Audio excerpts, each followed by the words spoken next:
Ciérralo. Muy bien, muy buenas noches a todos. Vamos a comenzar. Sean bienvenidos. Nos toca Voces 4. Vamos a ver el capítulo 2. Va a estar a cargo de nuestro buen hermano Mateo. Así que, querido Chucho, ¿quieres orar antes de comenzar la reunión y bendecir a tu hermano Mateo? Claro que sí. Padre Celestial, te damos muchas gracias por la oportunidad que nos das de reunirnos a la distancia. Te pedimos, Señor, que bendigas nuestras vidas, que pongas la palabra correcta en la boca de Mateo para que recibamos la enseñanza, pero sobre todo que podamos ser hacedores de tu palabra, que podamos recibirla, pero ponerla en práctica. Bendice a todas las personas que estamos aquí en el grupo y que esto sea de bendición para todos nosotros. En el nombre precioso de Cristo Jesús y en el poder de tu Espíritu Santo. Amén. Amén. Amén. Querido Mateo, arráncate. Voy a compartir pantalla. Bueno, por ahí hay unas diapositivas, ¿se llaman? Sí. Nada más hacer un pequeño repaso de lo que tú dijiste la vez pasada. Sí. Bueno, realmente el capítulo 1 de la primera de Juan nada más tiene, perdón, tiene 10 versículos. El capítulo 2 tiene 29, es el más largo, los demás tienen 21, 24. Datos ahí nada más. Así hizo la primera declaración que hizo aquí el Paz-Ale, que Dios es luz, ¿no? Entonces aquí como que se entrelazan los versículos del 8 al 10 y del 1 al 2 del siguiente capítulo. Pero se concentra, el capítulo 2 se concentra aquí en la permanecer. Ya lo vamos a ver más adelante. Dice el versículo 8 del capítulo 1, si afirmamos que no tenemos pecado, nos engañamos a nosotros mismos y la verdad no está en nosotros. 9, si confesamos nuestros pecados, Dios, que es fiel y justo, nos lo perdonará y nos limpiará de toda maldad. 10, si afirmamos que no hemos pecado, lo hacemos pasar por mentiroso y su palabra no está en nosotros. Esto lo enlazo ya con el capítulo 2. Mis queridos hijos, les escribo estas cosas para que no pequen. Pero si alguno peca, tenemos ante el Padre a un intercesor, a Jesucristo el justo. Él es el sacrificio por el perdón de nuestros pecados y no solo de los nuestros, sino por los de todo el mundo. Aquí es donde dice intercesor, ahorita les comento qué quiere decir. Dice el sacrificio por el perdón de nuestros pecados, literalmente es la propiciación.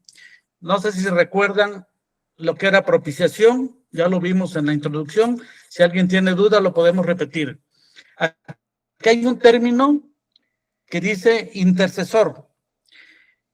Cuando estuve investigando me sorprendió, bueno, no me sorprendió, descubrí un poquito que luego decimos que tenemos abogado para con Dios. Es un término exclusivo de Juan. En esta carta nada más lo menciona aquí, pero en el Evangelio, en su Evangelio lo menciona 4 veces.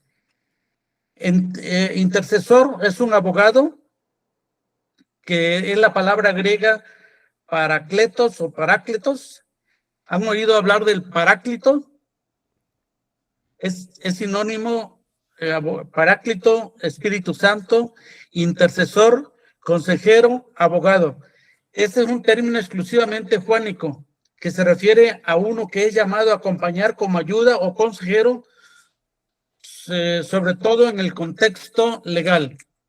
O sea, tenemos abogado para con Dios, ¿no? En el Evangelio de Juan se da en 4 ocasiones. Está en el 14:16, 14:26, 15:26 y 16:7. Es la única parte en que lo menciona el apóstol Juan, aparte de aquí, como les decía yo. Bueno, Por ahí hay una del Paráclito, mi querido Alex. Miren, alguien que quiera participar y busque la imagen del abogado, que busque en Hechos 7, capítulo 50, versículo 54, creo. No sé si alguien lo quiera leer. Sí, del 50. Hechos 7, del 54 al 60. Si no lo tienen, lo leo yo. Ya está la diapositiva de Paracletos. Ok. ¿Tienen lo de Hechos? No, ¿verdad? No, ni Biblia tienen. No sé. Bueno, se los voy a leer porque es la imagen. No aparece la palabra de Paracletos, pero es la referencia, la imagen que dice, al oír esto, Esteban se avienta un discurso súper interesante en todo el capítulo 7. Es una excelente resumen que hace de todo el pasaje, todo el caminar del pueblo judío. Por cierto, está muy interesante, valdría la pena leerlo. Entonces habla y dice en el anterior, en el 53, ustedes que recibieron la ley promulgada por medio de ángeles, no la han obedecido. Y dice también que ustedes lo mataron después de un largo discurso y lo señala a los religiosos. Dice, al oír esto, rechinando los dientes, montaron en cólera contra él. Pero Esteban, lleno del Espíritu Santo, fijó la mirada en el cielo y vio la gloria de Dios y a Jesús de pie a la derecha de Dios. Veo el cielo abierto, exclamó, y al Hijo del Hombre de pie a la derecha de Dios. Entonces ellos gritaron con voz en el cuello y lo apedrean y lo matan. Más adelante narra también que ahí estaba Pablo consintiendo ese asesinato. Pero eso de estar parado a la derecha implica que es la imagen de un defensor, Ese es el Paracletos, como se pronuncie, el abogado que tenemos para con Dios. ¿Alguna pregunta hasta aquí? ¿No? Seguimos. Bueno, viene lo de la confesión de pecado. Esta me gustó porque la última plática que tuvimos aquí con el Paz Alex se armó una discusión plática. Entonces me concentré un poquito en esto. Dice, es completamente cierto que en Primera de Juan 1:9, bueno, ¿se acuerdan ahí que citaron un poco a Santiago y algunos decían que si a veces confesar los pecados no servía de mucho, no servía de nada? Hay dos cuestiones que les voy a mencionar. Es cierto que ahí dice, o ahí no dice, que en Primera de Juan no se especifica el nombre de Dios, ni se añade un a quién de forma explícita en este versículo. Sin embargo, el contexto del mismo pasaje lo aclara y existen diferentes interpretaciones según la tradición. Es decir, no dice, pero dice que Él es justo para perdonar por medio de Cristo.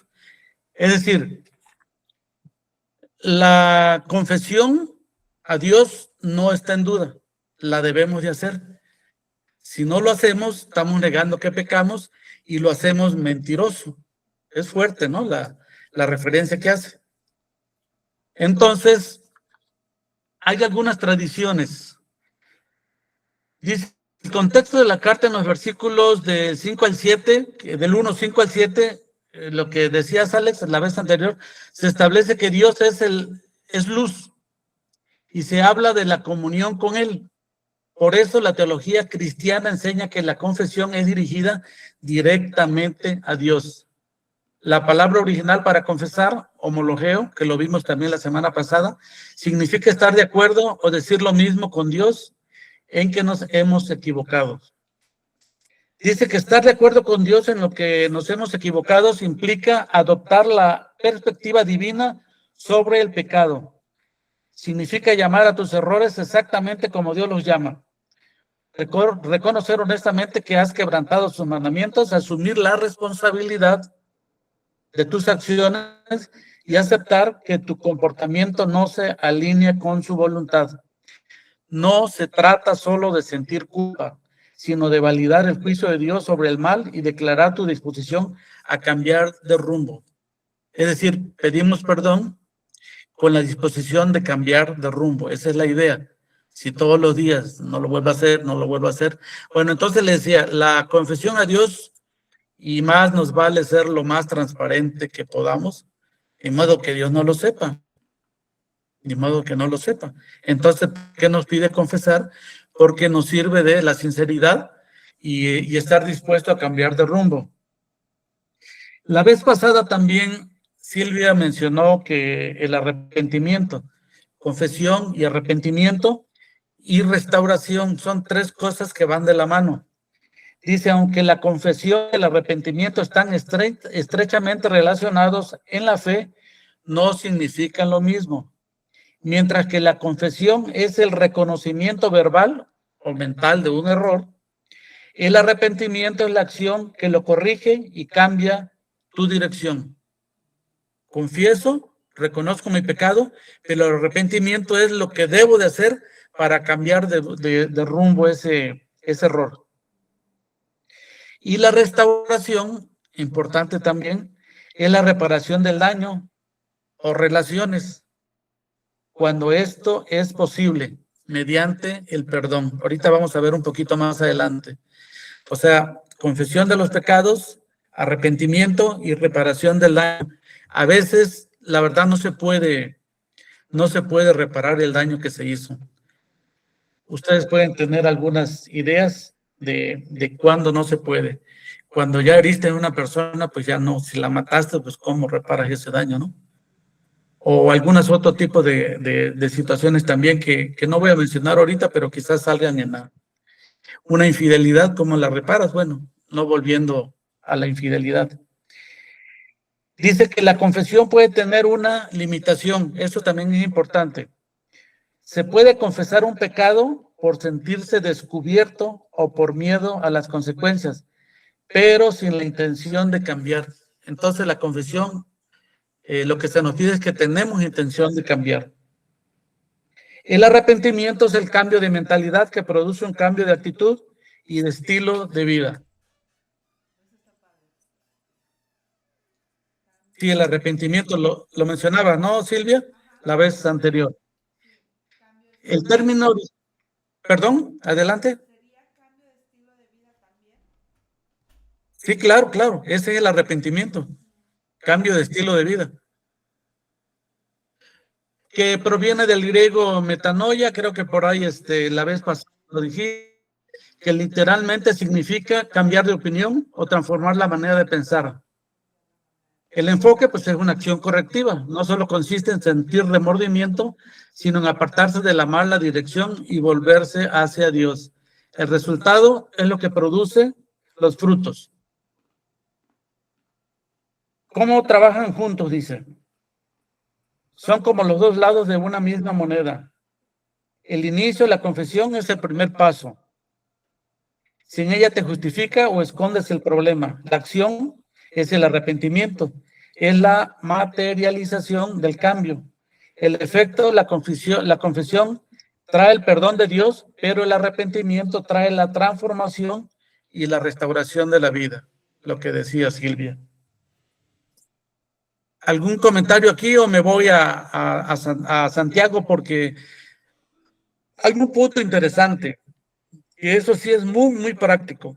Y pienso que lo debemos de poner en práctica, aunque lo hacemos, ¿eh? Ahorita comento algunas situaciones.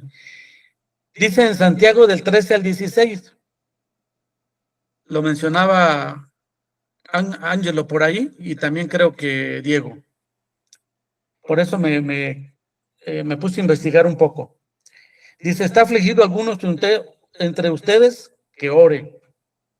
¿Está alguno de buen ánimo? Que cante alabanzas. ¿Está enfermo alguno de ustedes?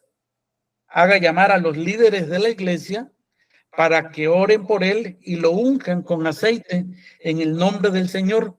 Esa unción famosa, ¿no? Acuérdense que veíamos también lo de la cosmovisión, lo que creían en aquel entonces, que el aceite es un símbolo, ¿no? De que tienes te puede sanar, o en este caso es la unción, está hablando de literalmente, ¿cómo se llama eso? Untar pues el aceite. Esa práctica los católicos la siguen haciendo. Ahorita comentamos más adelante. La oración de fe sanará al enfermo y el Señor lo levantará. Fíjense que esta frasecita, sanará al enfermo y el Señor lo levantará. Hace tiempo un pastor me lo leyó en griego, no tengo cómo comprobarlo porque no sé griego y no lo he vuelto a escuchar. Dice, y el Señor lo resucitará, porque se supone que está enfermo. Entonces, de alguna manera es un juego de palabras que hace Santiago, pero tendríamos que verlo en griego. Dice, el Señor lo resucitará, es decir, lo unge con aceite en el nombre del Señor. Y si ha cometido pecados, sus pecados se le perdonarán. De ahí se agarran los católicos. Por eso confiésense unos a otros sus pecados y oren unos por otros para que sean sanados. La oración del justo es poderosa y eficaz. Según el contexto, según algunos comentaristas, se está refiriendo a los pecados entre gentes, entre personas. Entonces, al confesar nuestros pecados, pues se supone que vamos a ser perdonados y por eso nos vamos a ser perdonados, obviamente, ¿no? Si lo confesamos uno con otro, nos puede perdonar la otra persona. Ok. El versículo de 5:16, confesad vuestras ofensas unos a otros y orad unos por otros, se interpreta en la actualidad de 3 formas principales. Por ahí lo tienes, mi querido Alex. Listo. Primero es el apoyo y rendición de cuentas. Este enfoque es el enfoque protestante y evangélico.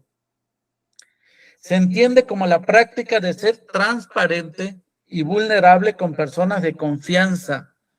Lo repito, se entiende como la práctica de ser transparente y vulnerable con personas de confianza. Creo que era Yadi por ahí que comentaba, ¿no? Que se había sentido muy bien y que incluso quería hacerlo más extenso. Esto ahorita, si quieren, lo podemos comentar entre todos. Personas de confianza, amigos, líderes o grupos pequeños.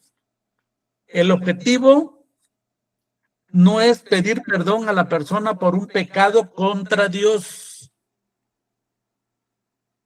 sino buscar apoyo espiritual, consejería y oración mutua para superar tentaciones y vicios. Ahí si están viendo la gráfica, supongo. Sanación y reconciliación personal. Este también es un enfoque evangélico.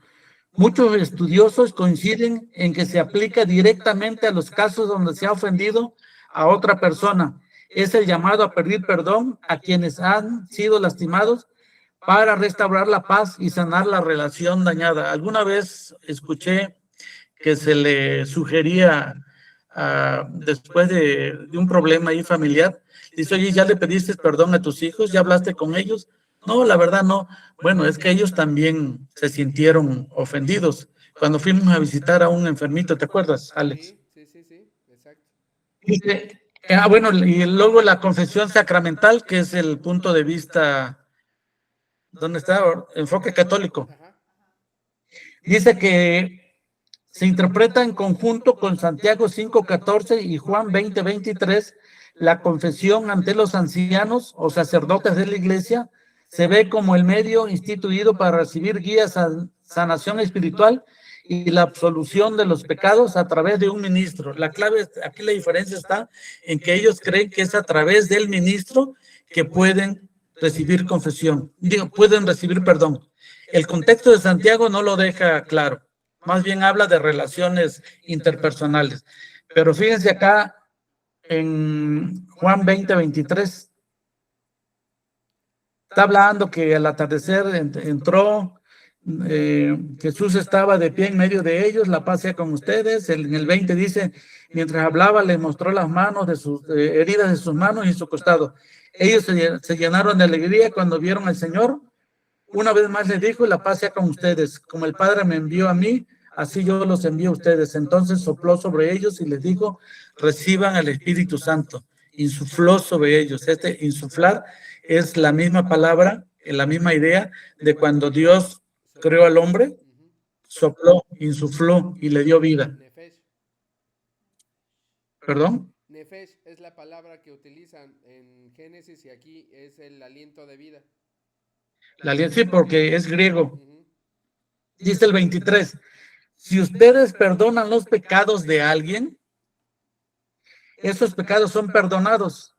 Si ustedes no los perdonan, esos pecados no son perdonados. Ellos lo interpretan como que el pecado de cualquiera lo puede perdonar los ministros, pero otros dicen que ustedes perdonan los pecados de alguien, está diciendo de un semejante, ¿no? Esos pecados son perdonados, si ustedes no los perdonan, esos pecados no son perdonados. Eso sí tiene de qué comentarse y de qué estudiarse más a profundidad, pero fuera de estos dos partes, no hay otra referencia. Dicen que no se debe hacer teología de un versículo, pues ellos la han hecho. ¿Te acuerdas que compartí algún videíto por ahí de un sacerdote que decía que todos los evangélicos se van a ir al infierno, así literal, porque ellos no perdonan pecados, solo los ministros como nosotros? En Timoteo dice, en 1 Timoteo 2:5, porque hay un solo Dios y un solo mediador entre Dios y los hombres, Jesucristo hombre. Esto estaría invalidando la postura católica. Aquí sí me gustaría comentarios. ¿Cuál es la cuestión práctica? Formar un grupo, que creo que hay, puede ser un grupo natural con los que se tenga confianza para compartir nuestros pecados, nuestras faltas. Hemos tenido algunas reuniones y lo han hecho y han dicho que se sienten bien. Yo mismo lo he hecho, ¿no? No quiere decir que todos lo hagan igual, ¿eh? Si alguien no quiere compartir con el pastor en este caso, puede no ser el pastor incluso, puede ser algún amigo muy cercano y confesar, desahogarse, como decimos nosotros. Pero si es necesario. Ya la magnitud de a cuánta gente se involucre y todo eso, yo creo que queda a juicio de la persona. Y la confesión también en Dios tiene que ser abierta, lo más abierta que se pueda, no caer en como lo hacía Lutero. No sé si saben cómo llegó Lutero al cristianismo. ¿No han oído la historia? Cuenta la historia. Él dice, brevemente, Lutero tenía una obsesión por la confesión de todas sus faltas. Era monje. Cuando un poquito más atrás se hizo monje porque le cayó un rayo muy cerca y él juró por Santa Ana, es la mamá de la Virgen en la tradición católica, por Santa Ana, que se iba a dedicar a las cosas de Dios. En su época no había otra alternativa más que meterse a un monasterio y se metió. Entonces tenía la obsesión por la confesión y no se preocupaba tanto por lo que decía. Según la biografía, hay un libro que se llama así, Lutero, de un tal, ya se me fue el autor, Benton. Es uno de los mejores libros históricos sobre Lutero, Benton, con B-V. Sino le preocupaba mucho los que no confesaba, pero era una obsesión, se tardaba muchísimo. Entonces su sacerdote, su confesor, al darse cuenta de eso, se le ocurrió una idea. ¿Por qué no vas y estudias las escrituras? Y lo pone a estudiar Génesis y Romanos, y ahí se da cuenta de que no tenía que tener obsesión de confesar. Ya entre nosotros, entre los humanos, pues depende del grado de confianza y lo que queramos decir. Yo siento que a veces hay cosas que hay que guardárselas, excepto con Dios. Pero ya son tejer más fino y quizás en privado. No me atrevo a decirlo. Ya quizás ahí en privado. Aquí sí me interesa, porque ¿sirve o no sirve? Algunos lo han hecho, ya lo comentaron. Esteban lo comentó la vez anterior, y no solamente lo comento porque él lo dijo. Si no lo digo, pues no. Eso hay que estar seguros de que se guarda la secrecía, ¿no? De que sí, pero es importante. Cuando uno confiesa así abiertamente, decía un pastor, estás dando una pistola cargada, ¿eh? Le estás dando una pistola cargada al otro para que en un momento dado te la... Acuérdense que cuando estamos enojados, los ciegos ven, los sordos oyen y los mudos hablan. Aquí sí me detengo. Yo me acordaba de un dicho que era de cuidado con lo que hablas, porque los que ahora son oídos, mañana serán lenguas. Sí, Que es prácticamente lo que estás diciendo, ¿no? Es dar un arma cargada prácticamente con lo que uno en su momento trata de liberarse, puede ocasionar el día de mañana algo perjudicial hacia tu persona. Como lo dices, ¿no, Mateo? Hay que tener pues tal vez a las personas correctas, aunque no siempre lo puedan ser, porque también existe la traición, ¿no? sí, Entonces, ese es el riesgo. Sin embargo, creo que sí es a cierto punto saludable hacerlo, porque también está la parte en la que nos enseña el pastor, ¿no? Que el perdonar o el soltar no necesariamente tiene que ser específicamente con la persona, ¿no? Simplemente soltarlo, hablarlo y liberarte.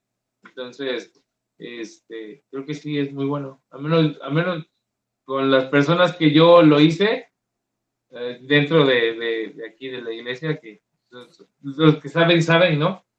Entonces, a mí sí me ha funcionado. Sí, a mí me ha funcionado, ¿eh? No soy muy explícito así de 100%, pero algunas cosas sí las he comentado y y las he comentado. Con algunos pastores nunca tuve la confianza y no lo hice. Incluso me decían, es que eres muy reservado, pues sí, pero pues yo conozco mi huellada, ¿no? Diego, ¿quieres hablar? Adelante, hermano. Sí, bueno, un poquito en este sentido, digo, hay veces que creo que no aplica, otras veces creo que sí. El texto de Jeremías de que maldito el hombre que confía en el hombre. Y bueno, aplica un poquito con el ejemplo de Lutero.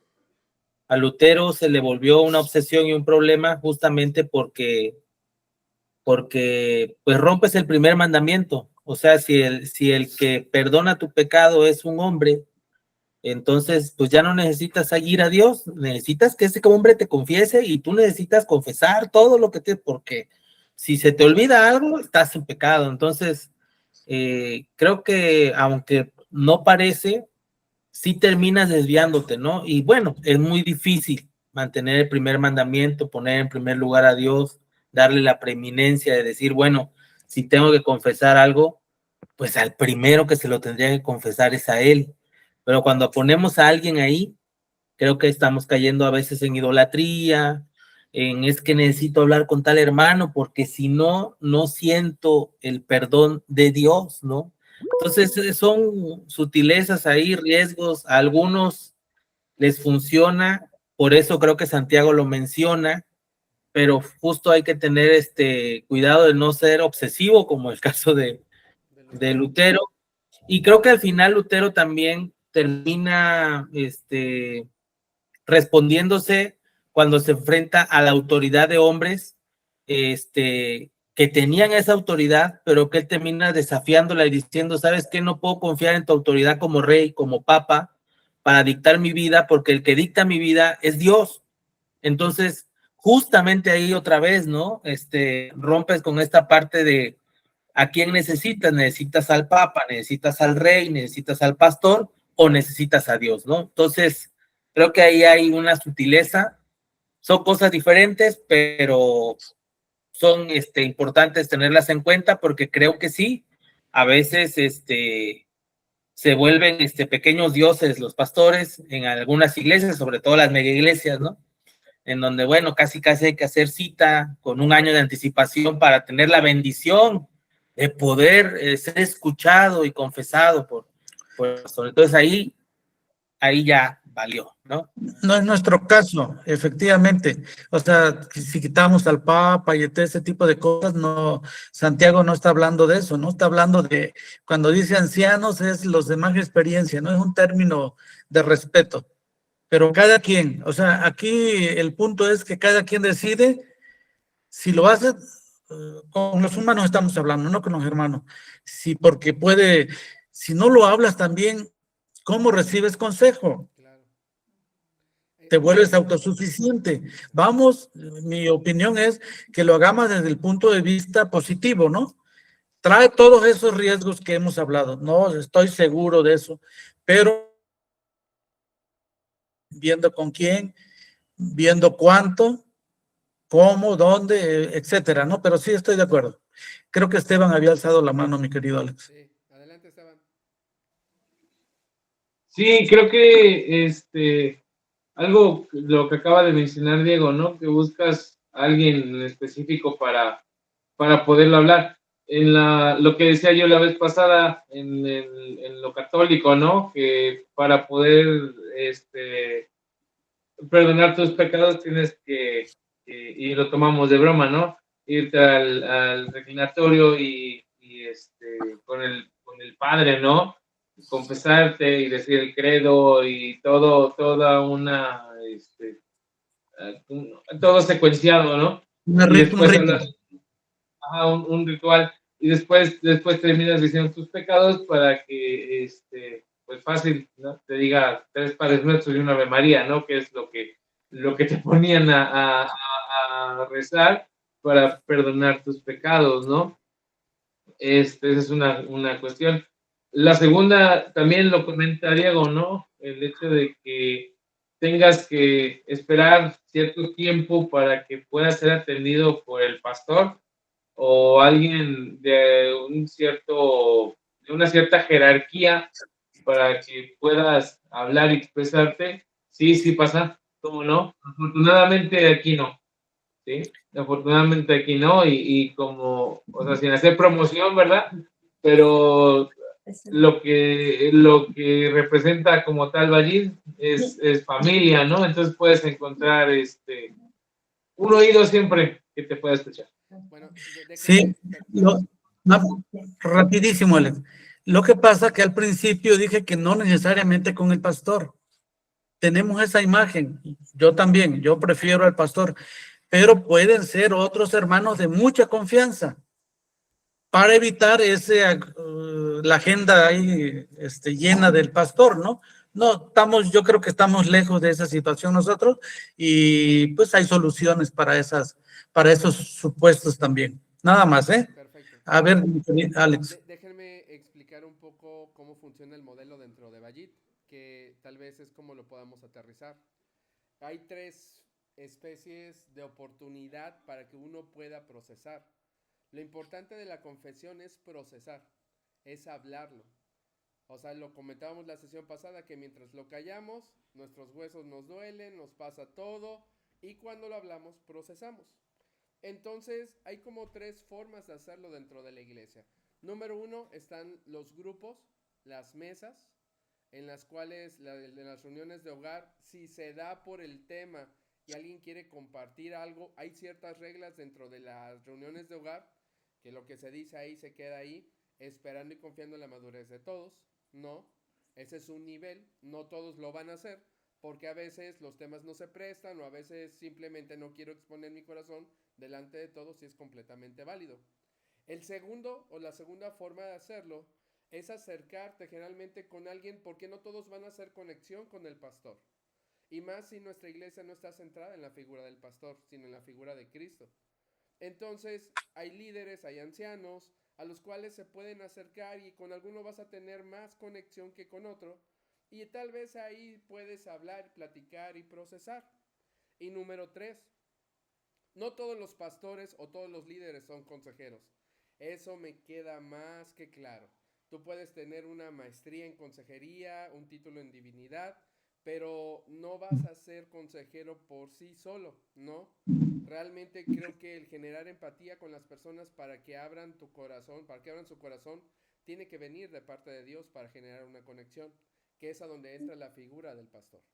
El departamento de consejería, al menos dentro de la iglesia, funciona de la siguiente manera. El café es símbolo para establecer una plática y abrir nuestros corazones mutuamente. Entonces, en esta parte de procesar, de acercarse, más que expiar sus pecados con el pastor, simplemente es hablar y procesar. Porque ustedes ya hablaron, entregaron sus pecados a Cristo, pero al hablarlos, al platicarlos y a donde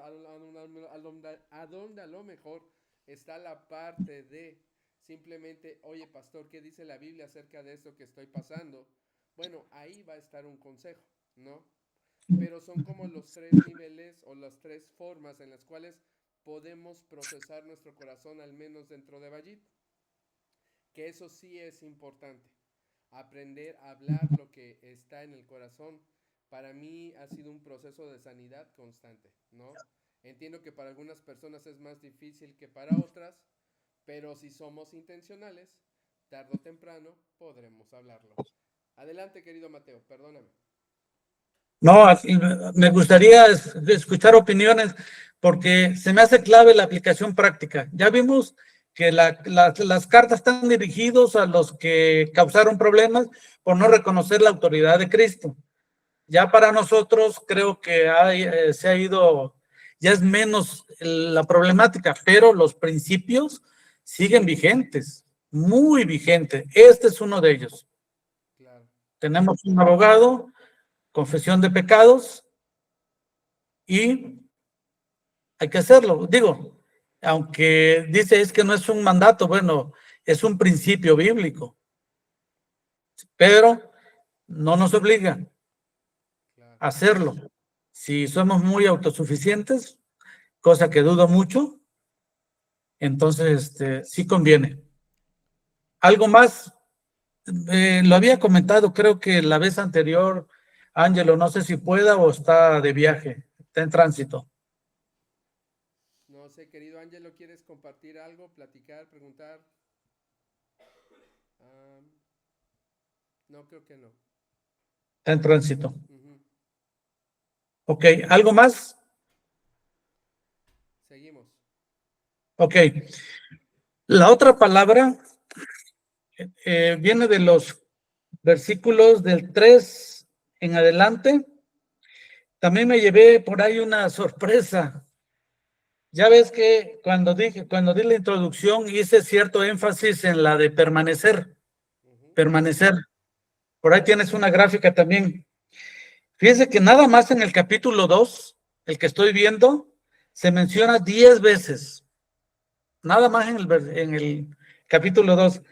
En los versículos 5, 6, 9, 14, 15, 24 2 veces, 27 2 veces y 28. El total en la carta se mencionan 24 veces. Y en todo el Nuevo Testamento, asómbrense, 118 veces. Eso nos lleva a reflexionar sobre la importancia de permanecer. Es de lo que más encontré información, porque hay, yo soy la vid, vosotros los pámpanos, el que no pertenece a mí, bueno, si permanecen en mí, yo en vosotros, términos de juánicos, pero también hay otras partes del Nuevo Testamento. Yo creo que no los vamos a poder ver todos, pero voy a definir, por ahí está la definición, mi querido Alex. Ahí está. Sí. Permanecer. Significa es mantenerse sin cambio en un mismo lugar, estado o calidad, o continuar en un sitio durante un tiempo determinado. Este es la etimología latina. Pero en el contexto bíblico, permanecer, a menudo traducido del griego meno o menó, ¿cómo se pronuncia? Menó. Significa mantenerse firme, constante y fiel en la comunión con Dios y implicando una relación continua, viva y profunda en lugar de un estado estático, o sea, sin movimiento. Dice aquí la vid y las ramas, los que le decían Juan 15, obedecer sus mandamientos, permanecer directamente en el amor de Dios, en la fidelidad en la prueba, implica constancia, resistencia y no apartarse de la fe a pesar de las dificultades externas o persecuciones. Cuando empezamos a tener problemas, parece ser que a veces no siempre, como que queremos salir corriendo y optamos por alejarnos de la iglesia. Pero no solo de la iglesia, de Dios, que es lo más importante. La iglesia es importante, pero al momento que yo me alejo de Dios, entonces eso hace que mi comunión se pierda con la comunidad. Este es otro punto también bien importante. Yo les dije que cambié un poco de parecer respecto a la importancia de ir a la iglesia. Está bien, es padre ir y todo, nos entretenemos, pero últimamente con el estudio me he estado dando cuenta que permanecer es bien importante.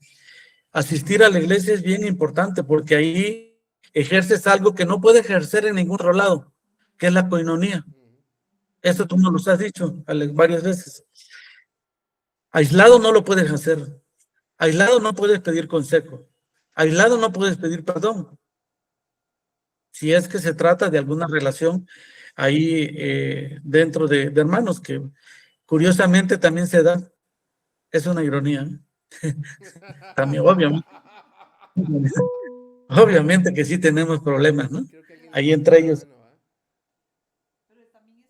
Esteban. Oye, Mateo, y aquí tengo la duda, bueno, no la duda, sino lo que decías al principio, ¿no? De si no buscas, si no hablas, si no lo liberas, es porque eres muy autosuficiente. O te crees autosuficiente. O te crees autosuficiente. ¿En qué parte desechaste esa idea ahorita cuando dijiste? Porque antes no creía muy importante asistir a la iglesia. Tengo mis motivos. Pues no me gustaba mucho, algunos me criticaban, ¿qué haces ahí? Si ya te diste cuenta, pero a nivel amigos, ¿no? A nivel amigos. Y eso me limitaba un poco de no querer ir. No tenía compañerismo, al principio sí lo tenía, pero luego se fueron saliendo algunos hermanos y situaciones. Entonces yo le decía, híjole, no quiero ir. Y luego a veces ella me decía, no, pues si quieres quédate, pues sí. Y yo me voy solo, pero no era mi prioridad, por decirlo de alguna manera. Ahora he cambiado de opinión, quisiera estar en todo, en los cultos de los domingos, los martes si pudiera, ahora es miércoles, y pues los estudios ahora han ayudado mucho. Yo pienso que me han ayudado mucho, a mí. Los demás, no sé. También el hecho de participar luego en estudios, yo pienso que el que va a exponer aprende más, debe de ser así, un poco más de lo que va a exponer para llegar a estos escritos, que lo escribo porque luego me hago bolas y cuando empiezo a hablar, párenme, ¿no? Parezco predicador en domingo.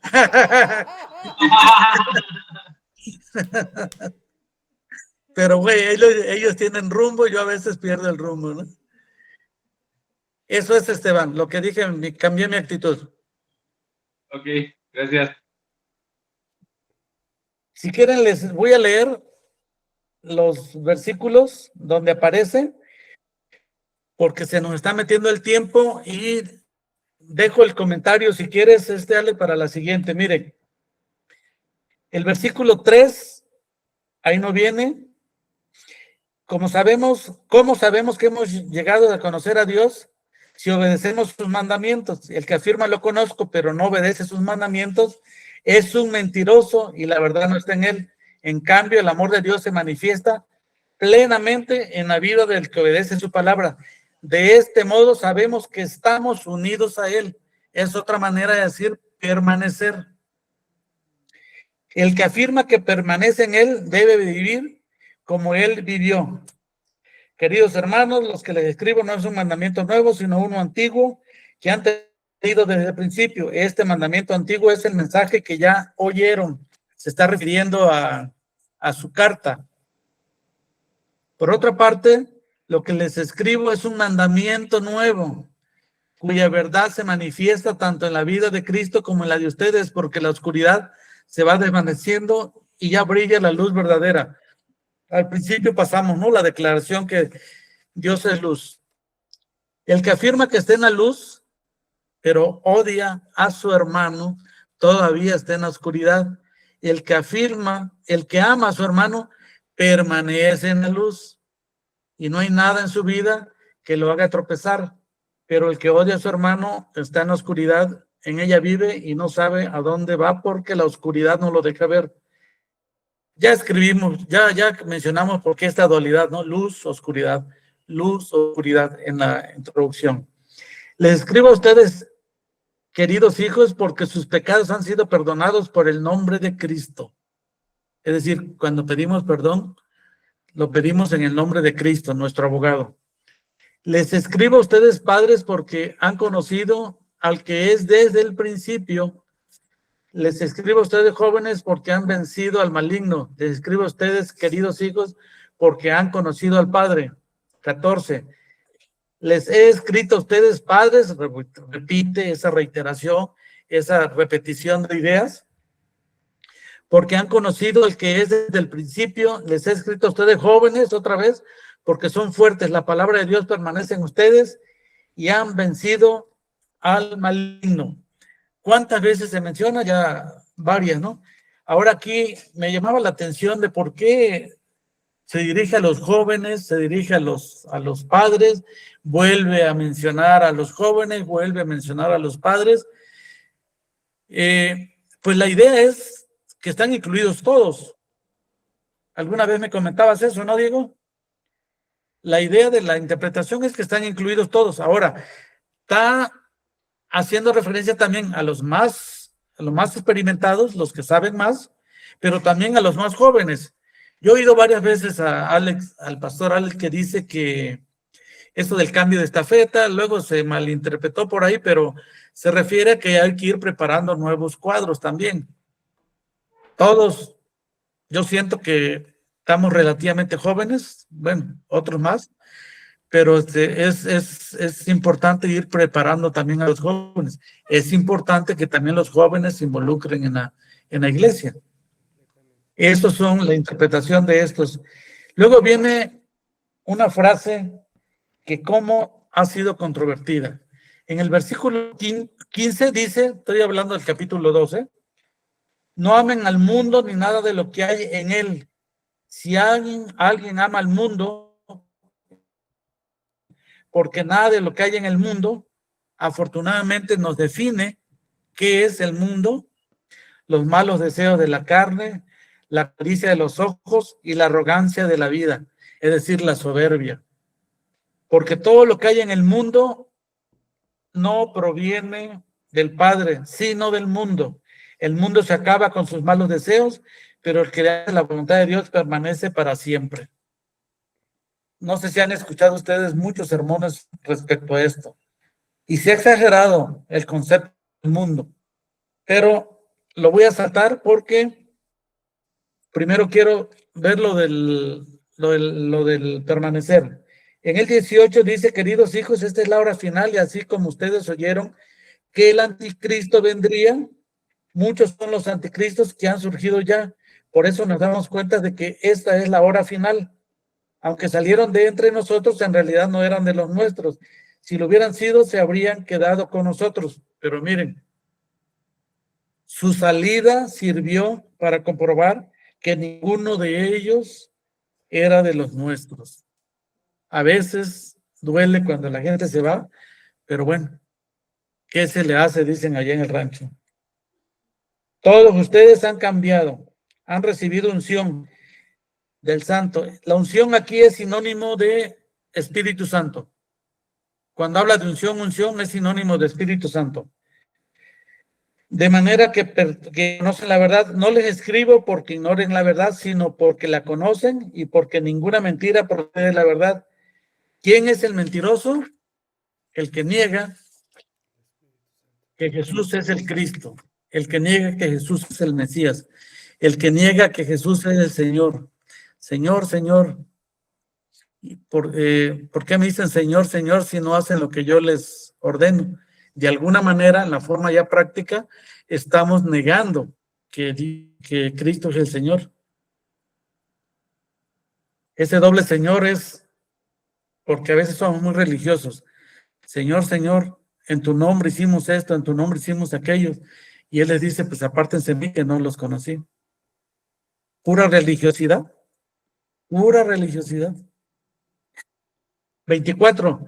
Permanezcan ustedes lo que han oído desde el principio y así ustedes permanecen también en el Hijo y en el Padre. Esta es la promesa que Él nos dio, la vida eterna. Del principio se está refiriendo a lo que del 1 al 4, ¿no? Que Él vio, que Él oyó, que Él tocó, el testigo confiable. Y después hace referencia a los otros 2 mandamientos que los vamos a ver más adelante. Dice en el 28, y ahora, queridos hijos, permanezcan en Él para que cuando se manifieste podamos presentarnos ante Él confiadamente, seguro de no ser avergonzados en su venida. Está hablando de la segunda venida. Se llama la parusia o parusía, técnicamente, ¿no? Pero pues es la segunda venida. Si reconozcan que Jesucristo es justo, reconozcan también que todo el que practica la justicia ha nacido de Él. Y ese ya es el versículo 29. No sé cómo veas, mi querido Alex. Si quedamos con esto y comentamos para permanecer, porque tiene bastante. Sí, yo creo que Yo decía que podemos nada más adelantar un poco. Yo he hablado de ir a la iglesia, estudiar, pues perdonar, es parte de permanecer en Él. Pero estaba pensando, creo que debemos de dar un paso atrás también. También desde nuestras casas lo podemos hacer. Lo debemos hacer. ¿Cómo? Lo elemental. Lo mencionaba aquí mi queridísima y sagrada esposa. Orando. La oración. A veces no nos gusta. Tenemos estilos diferentes de oración, es cierto, pero hay que orar. Y ser sinceros con Dios, con Dios. ¿Qué ganamos con ocultar lo que ya sabe Él? La oración, dice Oscar Cullmann, un teólogo, Dios no la necesita, pero la pide. Razón suficiente para hacerla. En la oración pueden suceder 2 cosas. 1, que Dios cambie de opinión. Porque ¿qué sentido tendría tener una relación con alguien que nunca va a cambiar de opinión? Y luego decían, pero ¿cómo Dios va a cambiar de opinión si sus planes son perfectos? Bueno, por eso es Dios, porque Él puede hacer que las cosas cambien sin que alteren sus planes, sin que dejen de ser perfectos. Esas famosas tensiones, ¿no? Que luego decimos. La segunda cosa que puede pasar es que cambies de opinión tú o nosotros. Insistimos en algo. El silencio de Dios a veces es medio especial. En oración, dice este mismo autor que hay tres cosas, 3 niveles de oración. Con 2 no hay ningún problema, el problema es la tercera. ¿Cuál es la primer tipo de oración que hacemos? Dar gracias. Damos gracias por X, Y, Z, lo que ustedes quieran. Ese es el primer efecto. La segunda, la de adoración. Te adoramos, te reconocemos, ustedes saber que son más espirituales que yo. Tengo algunos ejemplos. Exactamente. Esa es la segunda cosa. El problema está en la tercera, cuando pedimos. Porque no siempre se da como nosotros queremos. Y eso nos trae algunos problemas. Pero yo creo que hasta ahí le voy a dejar algunos comentarios respecto. Es orar, oír himnos, estudiar, tratar bien al esposo.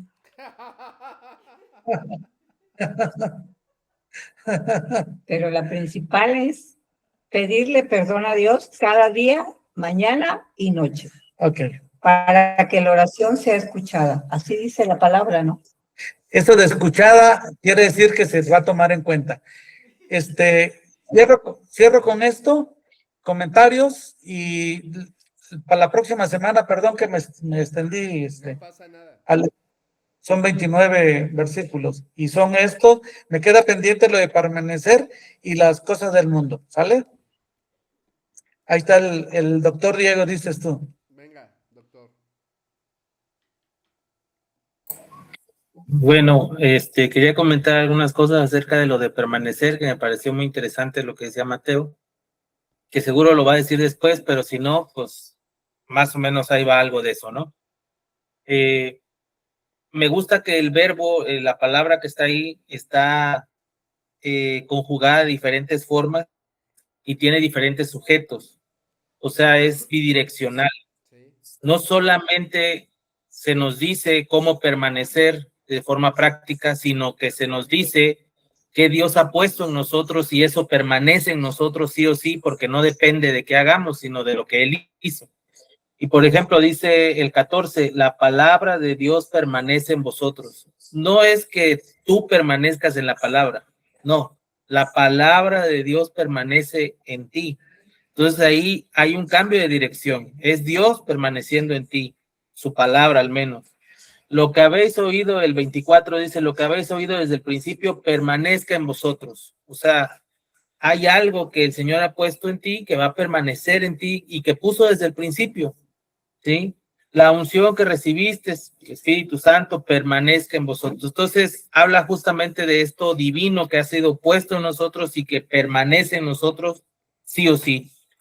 Y de ahí luego se derivan entonces, si tenemos eso que Dios puso en nosotros, pues entonces sí, el que dice que permanece en él, ¿no? Entonces ya ese es el 6, y entonces ahí nos está hablando de qué decimos nosotros, de que Dios ha hecho con nosotros.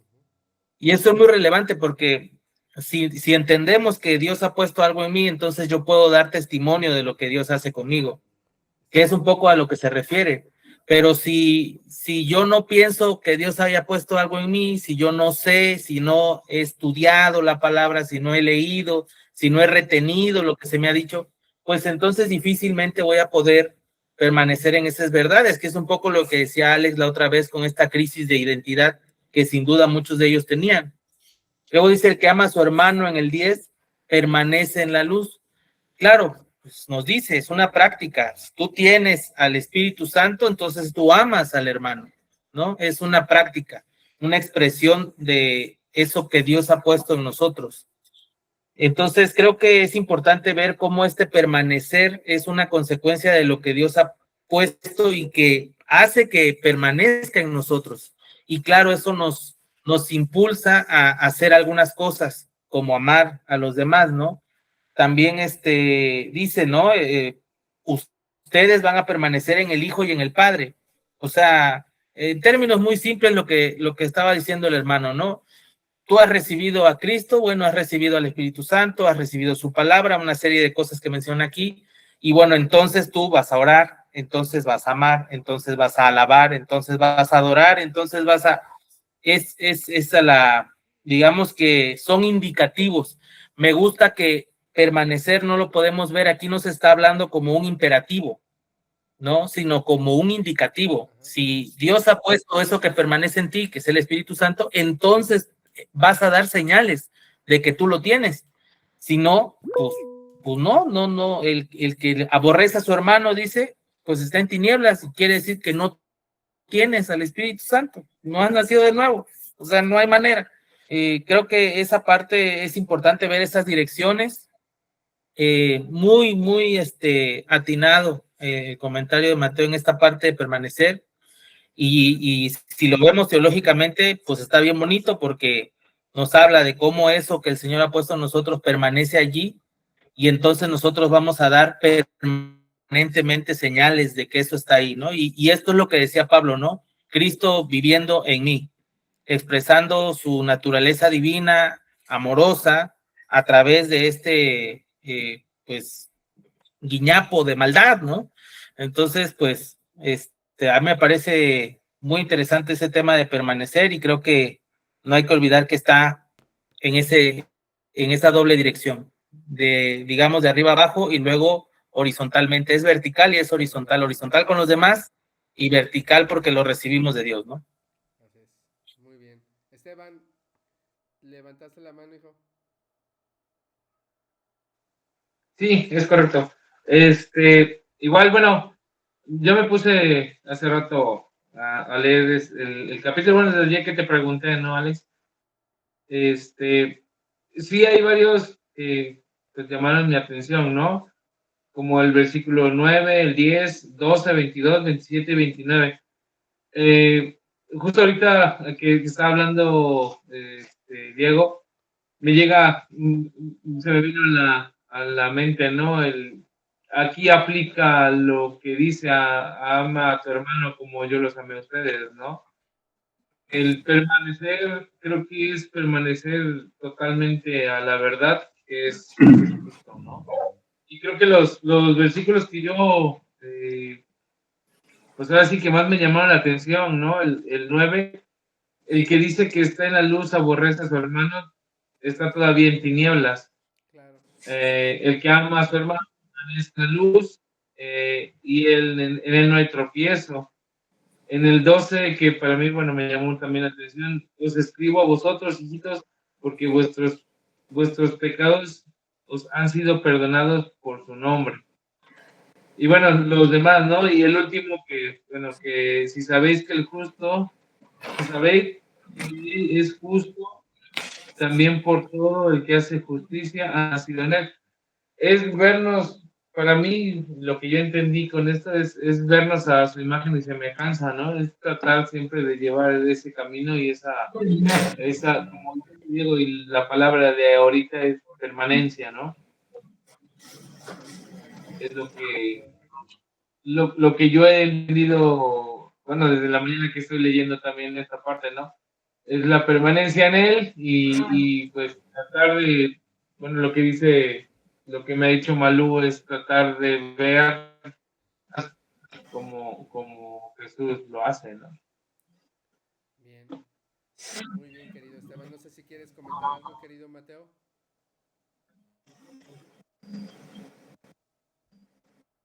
Estoy viendo aquí algo. Creo que Ketita, ¿querías hablar, Ketita? No. Chucho. Yo, amigo, Ok. Venga, Chucho. No, eh, yo me guardo para el próximo. Ahorita no sé si tengan comentarios. Mi cónyuge. sí, sí, yo nada más quisiera hacer un breve comentario acerca de lo que estamos hablando de la pertenencia. Pues esa se aplica de la permanencia o pertenencia, se aplica en diferentes contextos. Por ejemplo, nosotros en el caso particular nuestro, empezamos a sentir esa cuestión de no pertenencia, de no permanencia, en donde estábamos, dejamos de servir, dejamos de hacer muchas cosas por no permanecer o por no pertenecer. Entonces eso nos llevó a tomar decisiones como la que estamos viviendo el día de hoy. Y es muy importante, como dice Mateo, que él veía pues muy a la ligera la palabra de pertenecer o permanecer, la importancia que tiene asistir a la iglesia, a los cursos, etcétera, etcétera, ¿no? Entonces, lo que a nosotros nos pasó fue que dejamos de servir, dejamos de pertenecer, dejamos de sentir, ahora sí, válgase la redundancia, ese sentido de pertenencia en nuestra iglesia y nos llevó a alejarnos, ¿no?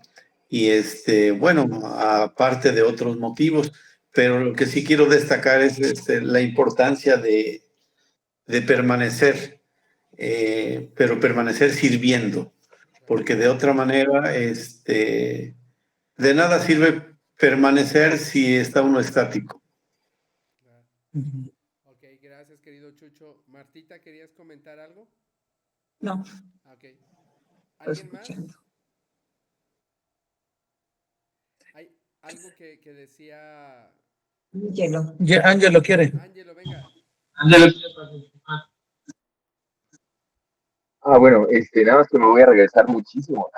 Tú, No importa. Nada más un comentario. Sí, no importa.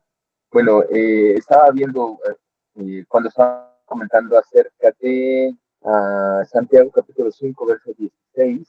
No quiero entretener mucho. Cuando describen, ¿no es cierto, del 16? No, el 15. Y la oración de fe sanará al enfermo y el Señor lo levantará. Y comentaba Mateo que no tenía cómo corroborarlo y alguien decía, lo resucitará. La razón, la razón simple es que en griego no existe resucitar. La palabra en griego, yo, estoy en el texto y entonces dice egeri, perdón, egeri. O otros lo podrían pronunciar como egerei.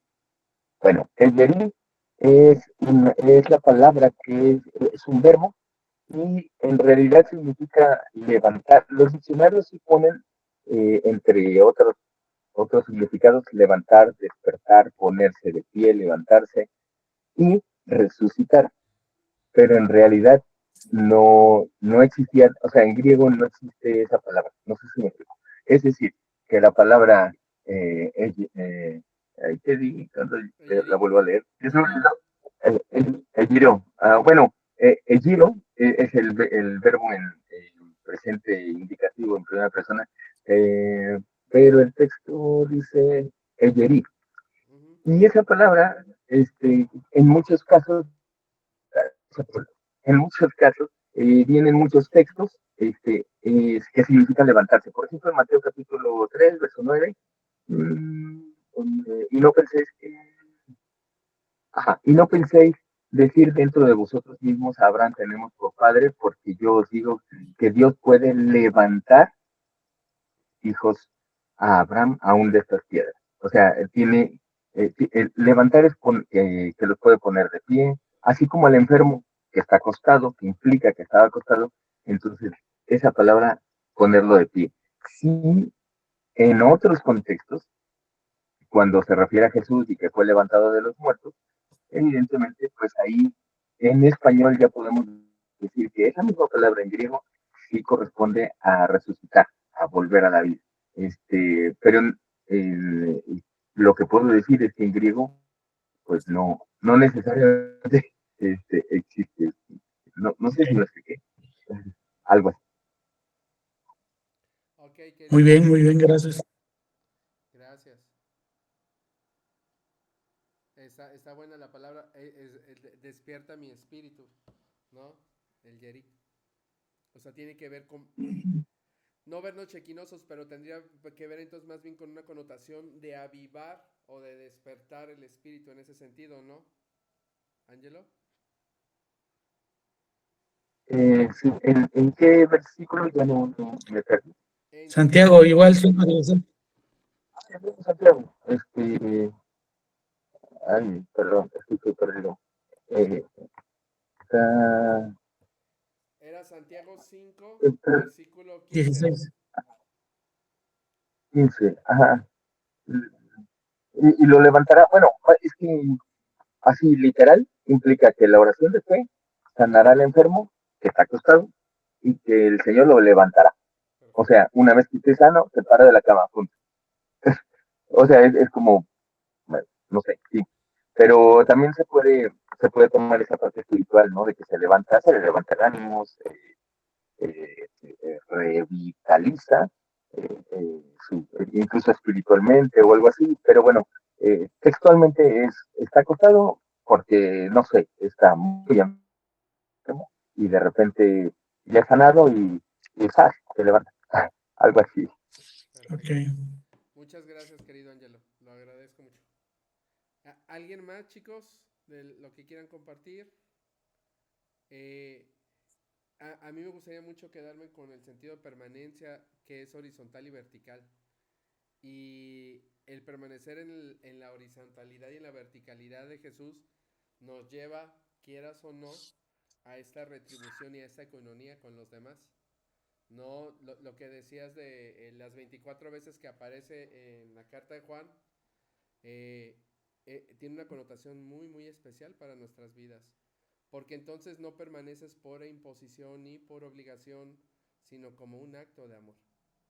Y esa es una de las partes más hermosas, porque de ese mismo fruto es del que damos a los demás.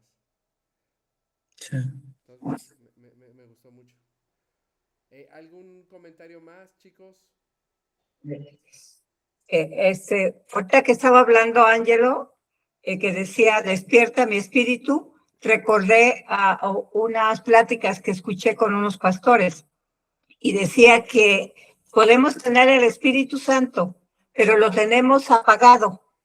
Entonces, nuestra oración debe ser pedirle a Dios que nos dé ese anhelo, ese deseo de permitir que el Espíritu esté en nosotros, que está en nosotros, nos avive y nos dé ese amor y podamos tener esa comunión con Dios, esa relación con Dios, porque puedo leer mucho, pero eso es una cosa, pero realmente escuchar a Dios es otra.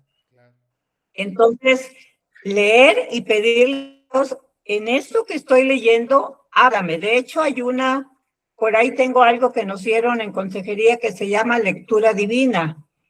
Y entonces es leer el versículo y decirle, Señor, háblame, por favor, porque yo he escuchado muchas predicaciones, pero tú, ¿qué quieres decirme a mí? ¿Qué tengo yo que aprender de esta parte que yo estoy leyendo? Y entonces eso me pone a reflexionar. Al yo estar leyendo, voy a reflexionar qué es lo que en mi vida necesito de lo que yo estoy leyendo. Y entonces Dios hará un cambio en mi vida. Darme cuenta si soy orgullosa, si soy vanidosa, o sea, en lo que estoy leyendo. Y eso realmente que mi actitud cambie. Porque puedo leer y leer, pero mi actitud no va a tener un cambio. Entonces, en mí. Nada más, sí sabe de la definición más simple de amor, ¿no? Buscar el beneficio del otro. Tiene sus matices, pero su definición más simple.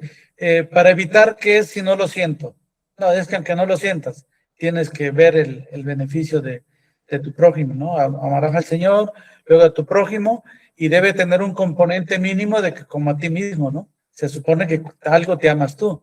Y entonces ahí vienen los matices, pero bueno, nada más para entender, porque amor, amor, amor, ama a tu hermano, ama a tu... busca el beneficio del otro. Okay. Permítame despedir la transmisión, la transmisión que vamos a subir a YouTube y ahorita continuamos.